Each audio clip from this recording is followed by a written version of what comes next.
I think we're all just big kids. I don't know. I don't think anything changes much.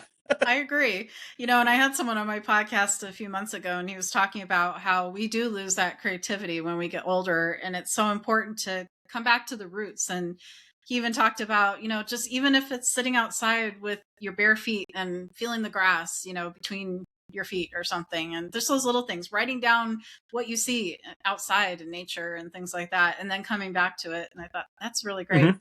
Yeah, I Yeah, love I that. think thinking about that, the concept of losing that, I would say it's not, maybe it's passive, but there's a Mm, lot of systemic pressures that kind of dissolve that away.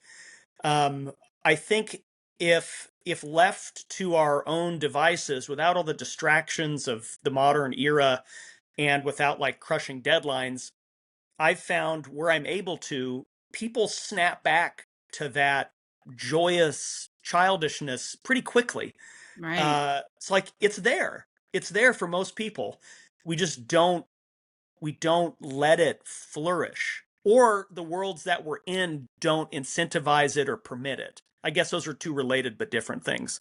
I agree with you Um, there. Yeah, yeah, yeah. so part of what I try and do as an educator is to tap into that, or to create an environment where, again, the content is kind of secondary. They can find that on the internet. My hypothesis is yet to be proven incorrect. Um, but like, what can we do in space and time together?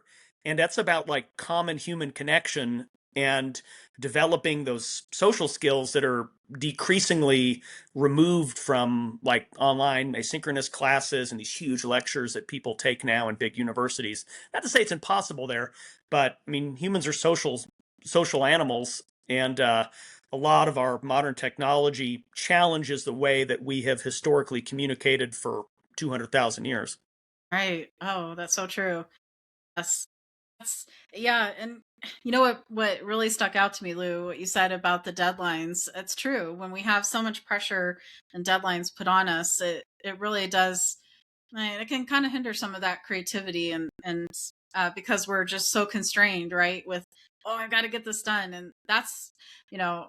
I mean, I know they do it for a reason, but like my department with curriculum development, it's we have quarters and we work in quarters, and then each Mm-hmm. quarter each curriculum developer gets a certain amount of courses, and then they have a deadline, they have to get it to the editor, and so we live in that world of deadlines, right? And I have deadlines too, right? As an instructional designer, because I have to get that review done in a week back to them so that they can get it off to peer review, and they can get it Yeah. to QA and things like that. So there's all these systematic processes that are in place that are supposed to make us more efficient, but at the same time, it can hinder that creativity for sure, because you're like, well, I don't have enough time to put that in the curriculum. That's such a great idea. I love it.